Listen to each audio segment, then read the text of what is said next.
اللهم بك أصبحنا وبك أمسينا وبك نحيا وبك نموت وإليك النشور. أصبحنا وأصبح الملك لله والحمد لله رب العالمين. اللهم ما أصبح بنا من نعمة أو بأحد من خلقك فمنك وحدك لا شريك لك، فلك الحمد ولك الشكر. اللهم إنا نسألك علما نافعا ورزقا طيبا وعملا متقبلا. Ma'asyiral muslimin wal muslimat, bapak-bapak, ibu-ibu, saudara-saudari sekalian, ikhwan wa akhwat fillah, barakallahu fiikum. Alhamdulillah, kita bersyukur kepada Allah Subhanahu wa taala. Allah masih memberikan nikmat-nikmat agung, nikmat kehidupan, nikmat keimanan, kesehatan dan kesempatan. Allah mudahkan kita untuk bangun sholat subuh berjamaah di masjid tepat waktu, dan Allah mudahkan untuk duduk di rumahnya menghadiri majelis ta'lim sampai syuruk nanti, dan kita tutup dengan sholat 2 rakaat, sholatu sunnatil isyraq. Mudah-mudahan Allah catat untuk kita semuanya ganjaran seperti haji dan umrah yang sempurna dan sempurna.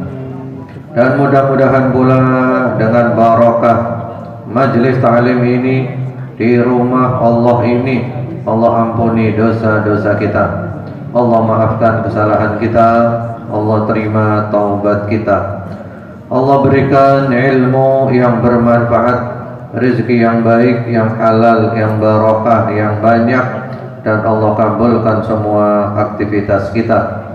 Allah berikan sehat walafiat, istiqamah sampai husnul khatimah. Allahumma amin. Insyaallah kita lanjutkan kajian dari kitab yang judul Arabnya Adabul Muslim fil Yaumi wal Lailah, yang diterjemahkan dengan judul Etika Seorang Muslim, yang diterbitkan oleh Pustaka Darul Haq Jakarta. Kitab yang kelihatannya kecil tapi singkat, padat, lengkap. Semua adab etika yang dibutuhkan semuanya ada di sini insyaallah. Dan hari ini kita masuk pembahasan baru. Terakhir bahas apa kita? Terakhir etika berkomunikasi lewat telepon. Dan hari ini kita masuk pembahasan baru, yaitu qala Syekhul Musannif rahimahullahu taala adabuz zafaf wal isyrah bainaz zawjain, etika pengantin dan pergaulan suami istri. Dan di dalamnya ada 11 poin. Jadi kalau orang menikah suami istri itu apa yang harus dilakukan, etikanya, adabnya seperti apa? Yang pertama-tama disebutkan merayu istri dan bercanda dengannya di saat santai berduaan. Nabi SAW selalu bercanda, tertawa, dan merayu istri-istrinya. Ini adab yang sangat penting, dan ini ciri khas Rasulullah SAW, yaitu lembut kepada istri dan bercanda. Bercanda kepada istri itu masyru' dan berpahala. Jadi kepada istri itu lembut dan bercanda. Nabi kalau sama istrinya bercanda, tertawa, ya. Jadi bukan di rumah itu diam-diaman saja, seakan-akan suasana itu tegang, mencekam, suami jarang bicara, istri jarang bicara. Nah, itu nanti rumah tangganya bisa menyebabkan penyakit. Ya, jadi rumah tangga itu yang enak, yang asyik, ya lembut, bercanda, asyik, sehingga orang itu senang di dalam rumahnya, kerasan di dalam rumahnya. Kemudian yang nomor kedua, meletakkan tangan. Itu tadi terutama kalau habis nikah ya, baru nikah. Jadi baru nikah, nah, ketemu di kamar, ketemu istri pertama kali. Ini kan masih asing, karena dalam Islam itu nggak ada pacaran. Jadi pertama ketemu berduaan itu ya setelah akad nikah. Nah itu kalau perempuan baik-baik biasanya masih takut. Maka suami perlu memberikan ketenangan, kelembutan, dan bercanda supaya tidak takut. Yang kedua, meletakkan tangan di kepala istri dan mendoakannya. Nah ini sunnah. Habis akad nikah, nanti suami ketemu istri, itu tangannya diletakkan di bagian depan kepalanya, nasiyah ditaruh di sini, didoakan. Jadi bapak-bapak kalau mau nikah lagi, ada laginya kalau bapak-bapak. Enggak, jangan, saya tidak mendukung ya. Atau anaknya, kalau anaknya mau nikah diberitahu habis akad nikah ketemu istri, ya dipegang bagian depan kepalanya, lalu didoakan. Nah, itu doanya di situ ada. Allahumma inni as'aluka min khairiha wa khairi ma jabaltaha alaih, wa a'udzubika min syarriha wa syarri ma jabaltaha alaih. Ya Allah, sesungguhnya aku memohon kepadamu dari kebaikan istri ini dan kebaikan yang kau ciptakan padanya, dan aku berlindung kepadamu dari keburukan istri ini dan keburukan yang kau ciptakan padanya. Ya, jadi dipegang sininya. Nah itu kalau dari pihak istri masih belum ngerti, diberitahu.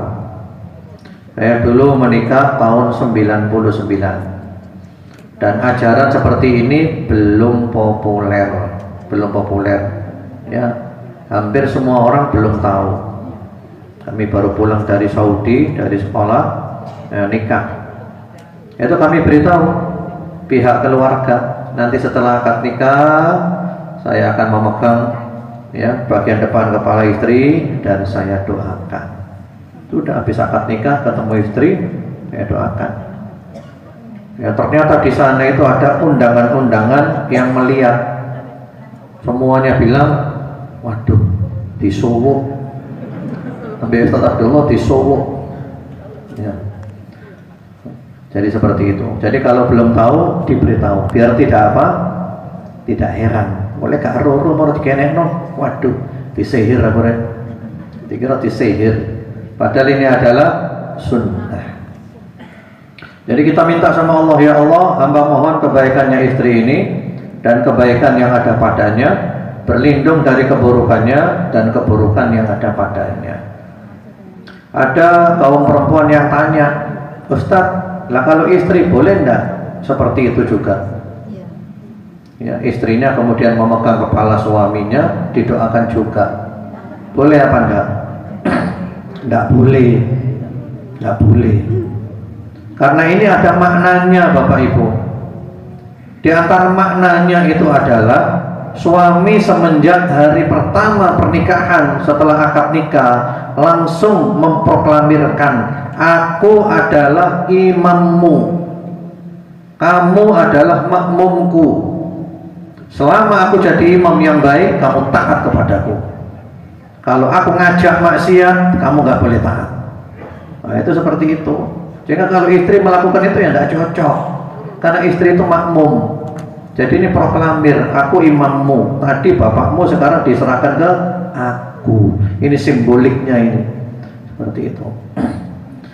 Kemudian yang berikutnya lagi, yang nomor 3, membaca basmalah sebelum melakukan jima, hubungan suami istri, dan membaca doanya, maka jika keduanya dikaruniai anak dari hubungan suami istri itu, niscaya setan tidak akan membahayakannya selama-lamanya. Ya, jadi kalau mau berhubungan suami istri itu dianjurkan baca doa dulu. Sebenarnya masih ada adab lagi. Di situ kayaknya nggak disebutkan adabnya. Setelah akad nikah itu Bapak Ibu dianjurkan untuk sholat 2 rakaat. Jadi di kamar, lek duwe wudu, langsung sholat 2 rakaat berjamaah. Suami jadi imamnya, istri jadi makmumnya. Ini juga simbolik, aku adalah imammu, kamu adalah makmumku. Setelah sholat doa lagi. Kemudian kalau mau berhubungan suami istri, maka doa dulu. Dan ini yang doa adalah suaminya. Ya, gimana doanya bapak-bapak? Bisa hafal? Ya, doanya Bismillah, Allahumma jannibna syaitan wa jannibi syaitan ma razaqtana. Ini penting. Kata Nabi, kalau dari hubungan itu terjadi anak, maka anak itu dijaga Allah dari syaitan. Ya, dengan menyebut nama Allah, ya Allah jauhkanlah syaitan dari kami dan jauhkan syaitan dari apa yang kau rezekikan kepada kami. Karena disebutkan di dalam riwayat yang lain, kalau kita tidak baca doa ini, itu syaitan ikut menikmati hubungan suami istri, Bapak Ibu. Iya, itu kan ada ceritanya, 2 setan, setan kurus dan setan gemuk.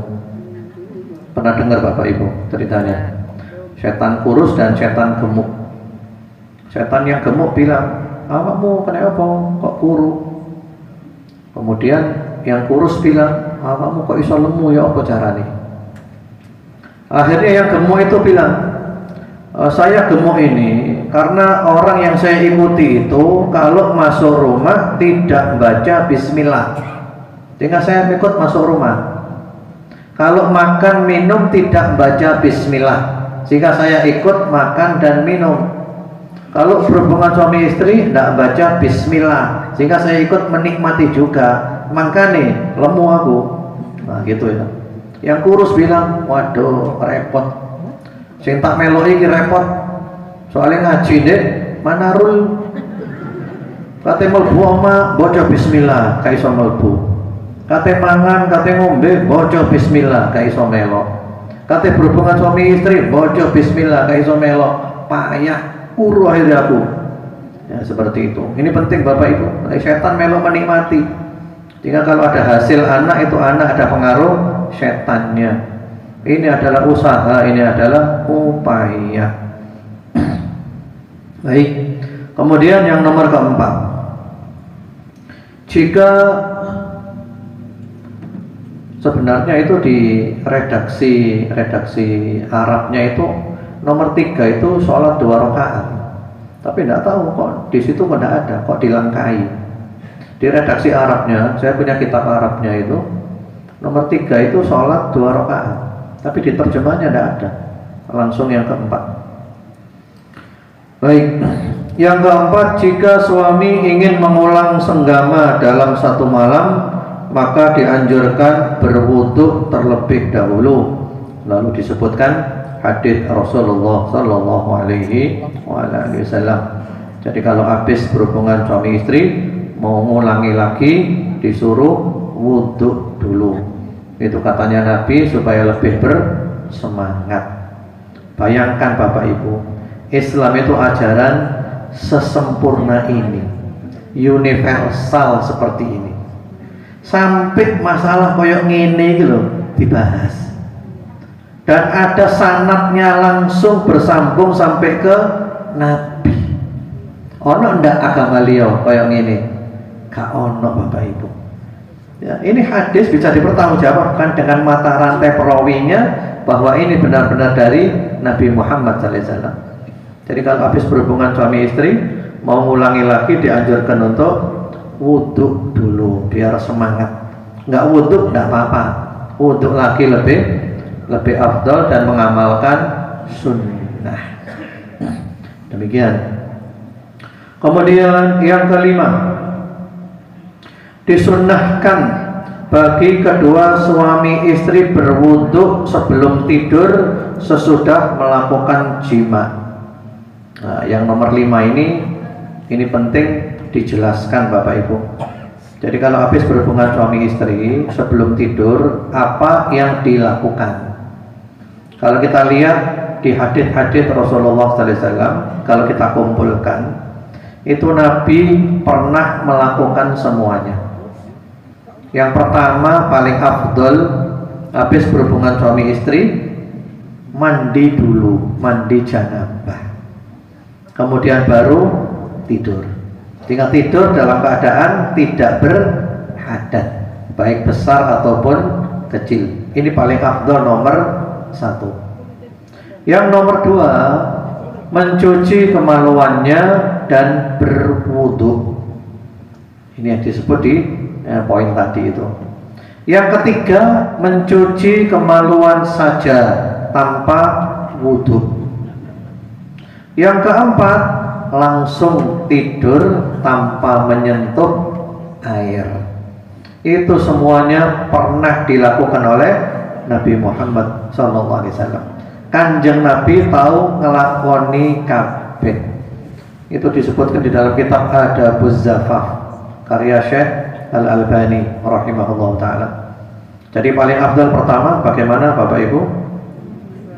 Ya, mandi janabah, kemudian baru tidur. Yang kedua, membersihkan kemaluan, wudhu, kemudian tidur. Yang ketiga, membersihkan kemaluan saja, kemudian tidur tanpa wudhu.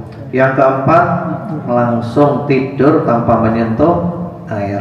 Itu semuanya pernah dilakukan oleh Rasulullah SAW. Kemudian yang keenam, haram bagi suami menyetubuhi istrinya di saat ia sedang haid atau menyetubuhinya pada duburnya. Ya. Jadi ini kalau ada yang tanya apa yang dilarang dalam berhubungan suami istri. Yang dilarang dalam hubungan suami istri cuman ini saja. Sing dilarang mek loro. Ya, yang dilarang dalam berhubungan suami istri cuman 2 saja. Yang pertama-tama adalah hubungan suami istri di farji ketika istri sedang haid. Bahkan nanti itu ada kafarohnya. Kemudian yang kedua, berhubungan suami istri di lubang duburnya atau anal seks atau sodomi. Itu yang haram. Selain itu semuanya hukumnya adalah boleh. Sing dilarang mek loro iki tok. Mek loro iki tok. Ya, semuanya boleh. Halalan thayyiban. Yang penting masing-masing itu seneng, happy. Kalau ada yang tanya apakah boleh oral seks, ini dibahas boleh kan? Soalnya kan adab ini kan, adab suami istri. Apakah ada? Apakah boleh hukum oral seks? Dalam Islam itu ada kaidah al-aslu fil asya al-ibahah wa taharah. Segala sesuatu dalam Islam itu hukum asalnya adalah boleh dan suci. Jadi dalam Islam itu kabeh hukum asalnya itu boleh dan suci. Kalau ada orang bilang tidak boleh, harus mendatangkan dalil. Kalau orang bilang najis gak suci, harus membawakan bukti. Kalau tidak ada, ya kembali kepada hukum asal. Nah, larangan dari Nabi oral seks ada apa enggak? Gak ono. Lek ono hadisnya Ustaz, gak oleh melihat kemaluan istri karena nanti bisa menyebabkan buta. Lagi bapak-bapak gak ono sing buta ini. Iya. Itu hadis palsu itu. hadis palsu. Nah, ada suami istri itu halalan thayyiban, boleh menikmati dari ujung rambut sampai ujung kuku. Yang dilarang cuma dua, hubungan suami istri di farji ketika haid dan anal seks atau sodomi. Selainnya itu bebas. Oral seks itu boleh. Yang penting dengan catatan, pertama-tama suka sama suka, tidak ada unsur paksaan, ya, karena tidak semua orang suka. Yang kedua, bersih tidak kotor, ya, pastikan areanya itu bersih tidak kotor, dibersihkan di sini, ya. Kemudian yang ketiga, sehat tidak berpenyakit, ya, pastikan itu sehat, tidak ada penyakitnya, apalagi penyakit yang kotor, jorok atau menular, ya. Kemudian yang keempat, tidak menelan cairan yang keluar dari farji. Jadi kalau ada cairan yang keluar, jangan ditelan, tapi harus dikeluarkan. Sudah boleh seperti itu. Kalau ada yang bilang tidak boleh, sampai yang bilang kamu tidak boleh, saya boleh. Mari menutup, gak usah ribut. Baik, kita lanjut ya. Ini bukan porno loh ini Bapak Ibu. Ini kebetulan pembahasannya, tinggal perlu dijelaskan kan. Mungkin tadi ada yang belum ngerti kan, sekarang jadi ngerti. Betul apa enggak? Betul. Monggo kita lanjut lagi. Yang ke berapa sekarang? Yang ketujuh, haram bagi suami istri menyebarkan rahasia hubungan keduanya. Gak oleh nyeritakno urusan ranjang. Urusan ranjang itu privasi, tidak boleh cerita-cerita ke orang. Waduh, bojoku pinter kon, kayak hubungan tok. Waduh, kalau tunggali, tidak boleh, itu privasi, itu aib, itu hal yang tidak perlu diceritakan, khusus untuk suami istri saja. Kemudian yang ke-8, hendaknya masing-masing saling bergaul dengan baik, yaitu al-muasyarah bil ma'ruf, Al-Baqarah 228, walahunna mithlul ladzi 'alaihinna bil ma'ruf. Suami baik kepada istri, istri baik kepada suami, sing apik padha apike, dadi adil.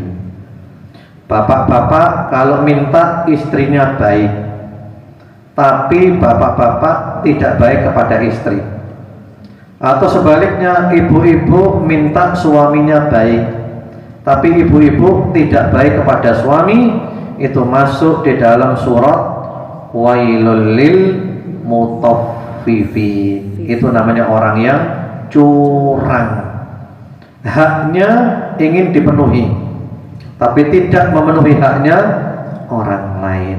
Itu bukan hanya masalah takaran dan timbangan, itu juga masalah rumah tangga. Bapak-bapak minta istri untuk berdandan, tapi bapak-bapak tidak berdandan untuk istri, itu masuk wailul lil mutaffifin. Itu curang itu namanya. Jadi kalau kita suami minta istri kita berdandan, maka kita suami juga berdandan untuk istri, adil. Sahabat Ibnu Abbas radhiyallahu taala anhuma mengatakan, saya berdandan untuk istri saya sebagaimana istri saya berdandan untuk saya, adil. Jadi jangan kita minta istri kita pakai pakaian yang baru sementara kita pakai sarung tahun 60-an. Adil apa enggak itu? Enggak adil, itu namanya curang. Itu tidak bergaul dengan baik. Kemudian yang ke-9, hendaknya suami berlaku lembut dan bersikap baik terhadap istrinya dan mengajarkan sesuatu yang dipandang perlu tentang masalah agamanya, serta menekankan apa-apa yang diwajibkan oleh Allah terhadapnya.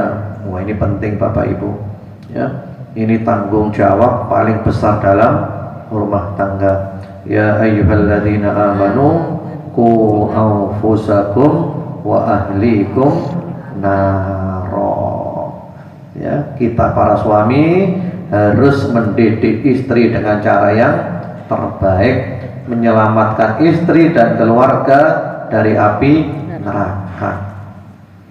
Itu ada riwayat dari salafus soleh, kalau seorang suami itu hanya memberi nafkah secara materi tidak kurang-kurang, cukup lebih dari cukup, tapi tidak pernah memberikan pendidikan agama, itu nanti istri ketemu Allah lapor kepada Allah, ya Allah, saya laporkan kepadamu tentang suamiku, dia mencukupi aku dalam hal sandang, pangan, papan, tapi tidak pernah mengajarkan agama kepadaku.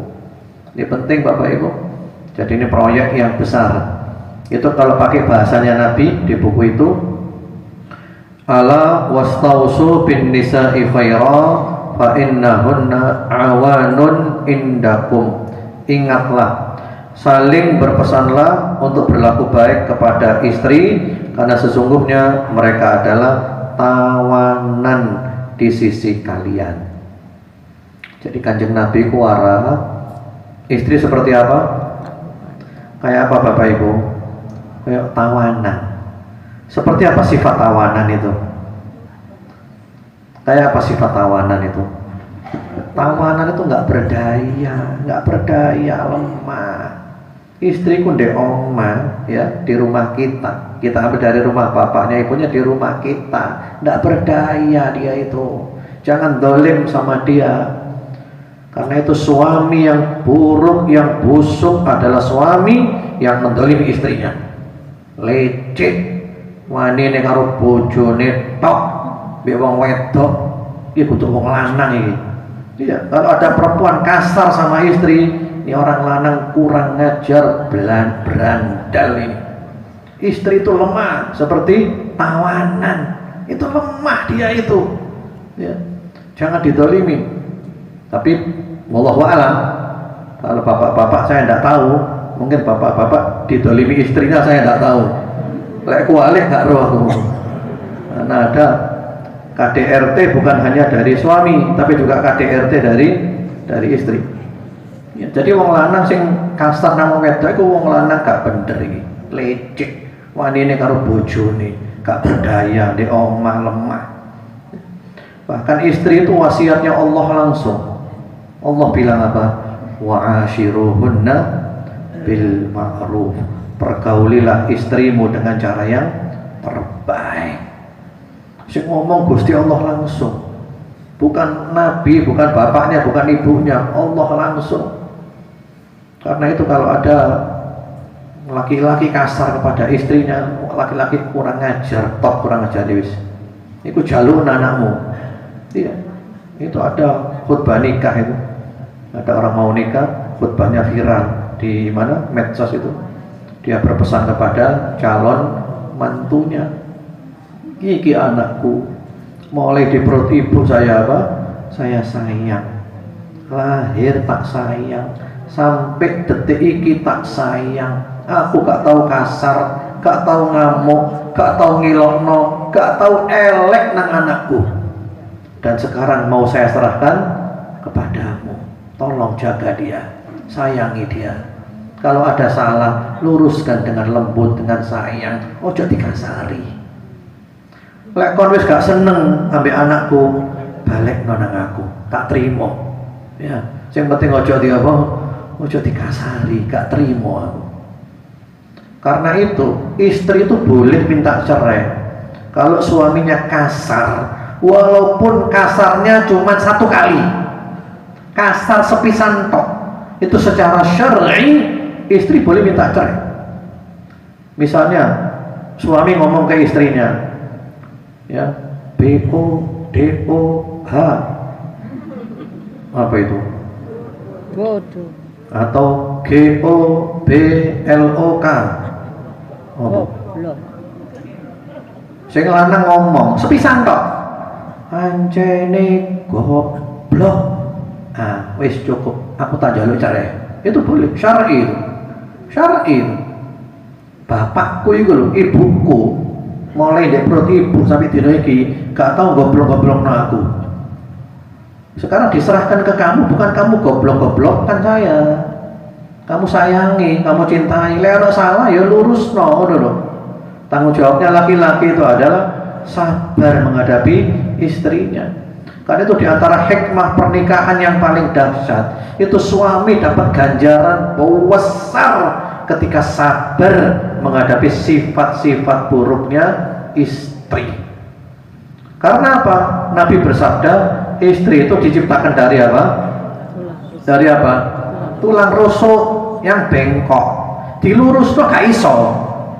Kalau kamu luruskan paksa, pedot, putus, cerai. Sehingga bagaimana kamu sabar dalam kebengkokannya itu? Oh, itu membengkok kabeh. Nah, iya yang ngomong Nabi, innahunna khuliqna min dhila, diciptakan dari tulang rusuk, diluruskan nggak bisa patah. Jadi bagaimana suami itu sabar? Imam Nawawi bilang, Imam Ghazali juga, di antara hikmah nikah itu bapak-bapak ganjaran ini gawat dempol gede nih. Karena apa? Sabar menghadapi sifat-sifat buruknya istri. Seperti itu. Istri itu kan ras terkuat kan? Sen kanan belok kiri kan? Iya, bagaimana bapak-bapak sabar menghadapi ras terkuat seperti ini? Salah, gak ngaku salah. Bulet, waduh bulet muter-muter. Saya dikongkon ngaku salah, saya lanang. Betul apa enggak? Ini fakta, realita dan kenyataan. Nah, bapak-bapak sih ngasih dulu loh. Ini makhluk terunik sealam semesta, gitu loh. Jadi dinikmati. Alhamdulillah saya punya makhluk terunik. Ini hiburan, masya Allah. Terima kasih ya Allah memberikan kepadaku makhluk yang unik. Jadi bapak-bapak oleh ganjaran gawade luar biasa. Karena itu perceraian ada di tangannya laki-laki. Soalnya orang itu apa? Iso ngempet, iso nahan. Kalau perceraian ada di tangan perempuan, kata para ulama, rumah tangga sealam semesta cerai kabeh. Ada masalah dikit, langsung wiritan dari tasbih disyurbuh, ceraikan aku, ceraikan aku, ceraikan aku, ceraikan aku, ceraikan aku, ceraikan aku, seperti itu. Jadi suami itu harus berbuat baik kepada istri. Bahkan Nabi ketika hajatul wada, haji perpisahan, Kanjeng Nabi kate mati apa wasiate, sing apik nang bojo, sing apik nang wong wedok, ojo didolimi. Kamu ngambil dari orang tuanya dengan amanat dari Allah yang baik sama dia, jangan kasari dia. Kemudian yang ke-10, hendaknya istri selalu taat kepada suaminya sesuai kemampuannya, asal bukan dalam kemaksiatan, dan hendaknya tidak mematuhi siapapun dari keluarganya bila tidak disukai oleh suaminya, dan seterusnya. Nah, istri itu harus taat, ya, taat dengan 3 batasan. Jadi taat kepada suami itu batasannya 3. Yang pertama, tidak diperintah berbuat maksiat. Lek maksiat gak oleh taat. Misalnya istri pakai jilbab, pakaian yang syar'i, suami tidak seneng. Suami minta pakai yang gaul, tidak boleh taat. Tapi tetap cara ngomongnya itu apa? Sopan, akhlak. Yang kedua, taat kepada perintah suami selama dia itu mampu. Lek gak mampu gugur. Misalnya apa? Bapak-bapak tuku air mineral sak galon. Sing dikongkon ngangkat sing wedok. Mampu apa ndak itu? Ya gak mampu, ndak apa-apa, ndak taat, gak mampu. Itu bukan pekerjaannya orang perempuan.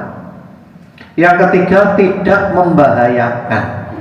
Kalau membahayakan ndak taat, ndak apa-apa. Misalnya listriknya di oma konslet, ibu-ibu dikongkon benakno, tolong benakno listriknya, loh belain ini kesetrum akhirnya bu. Atau musim hujan gentengnya bocor, saya wedok dikongkon benakno genteng. Ini membahayakan, bukan pekerjaannya, itu tidak taat, tidak apa-apa. Tapi selama bukan maksiat, selama mampu dan tidak membahayakan, harus taat. Sami'na wa ta'na. Kemudian yang terakhir, hendaknya suami, kemudian di situ juga ada keterangan di situ ya, Di antaranya itu kalau diajak berhubungan suami istri tidak boleh nolak. Tidak boleh nolak. Itu kalau nolak maka malaikat dan Allah semuanya melaknat dia, dilaknat, dikutuk sampai suaminya ridho kembali. Ya, kecuali kalau ada udzur syar'i, kalau sedang haid ya tidak apa-apa nolak, harus nolak. Tapi kalau tidak haid tidak boleh nolak. Bagaimana kalau sakit? Ya lihat sakitnya dulu. Kalau sakit-sakit ringan masih bisa melakukan itu, ya berikan. Itu yang kerjakan suami kan. Betul apa enggak? Pelakunya itu kan suami, istri itu dilakukan. Ya. Fa'il dan maf'ul bih istilahnya gitu ya. Namun suami juga tidak boleh semena-mena. Dalam hubungan suami istri ini pun, mohon maaf ya, saya terangkan soalnya ini babnya. Suami mendapat kepuasan, suami wajib memberi kepuasan kepada istrinya. Ini penting Bapak Ibu. Kalau suami tidak memberi kepuasan kepada istri, dosa. Kalau berhubungan suami istri, suaminya puas, istrinya belum mencapai puncak, belum orgasme, itu tidak boleh Pak, tidak boleh berhenti. Ya apa caranya? Ya belajar ono ilmunya itu. Iya, karena kalau istri itu belum mencapai titik kepuasan, sudah berhenti, itu tersiksa Pak itu Pak. Memberi makan sama minum kepada istri wajib apa enggak? Wajib. Lah memuaskan dalam hal ini itu lebih daripada kebutuhan makan dan minum. Itu wajib Pak. Jadi ojo enak-enakan tok sampean iki. Assalamualaikum, waalaikumsalam turu dadakno. Turu mari ya. Apa ceritane? Kesel Ustaz. Nikah kesel aja nih. Ojo njaluk enake tok. Ya ono enake ono gak enake. Ada nikmatnya, ada capeknya, seperti itu. Ini penting Bapak Ibu, ini perlu saya jelaskan. Jadi memuaskan istri itu wajib. Jangan hanya Anda minta puas sendiri. Bagaimana caranya? Ya belajar, ono ilmu nih. Semua itu ada ilmunya. Ya Anda belajar. Sebelum nikah itu belajar dulu. Ada namanya daurah pranikah. Cek paham seluk-beluk rumah tangga, seperti itu. Kita lanjut ya, terakhir. Hendaknya suami berlaku adil terhadap siapa? Istri-istrinya di dalam masalah-masalah yang mengharuskannya bertindak adil. Ini kalau istrinya lebih dari satu. Tapi kalau yang ini kalau potongan KB.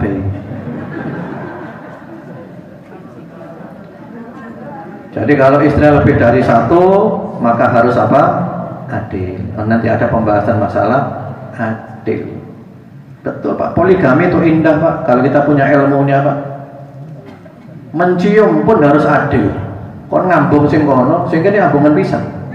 Iya, ono, itu ada riwayatnya dari salafus saleh. Adil. Pokoknya hal-hal yang bisa adil harus adil. Terutama dalam hal menginap, dalam hal nafkah dan seterusnya. Kalau punya dua istri tidak adil, kata Rasulullah sallallahu alaihi wasallam, "Mangkanat lahum ra'atan, famala ila ihdahuma, jaa yaumul qiyamah wa shiqquhu ma'il."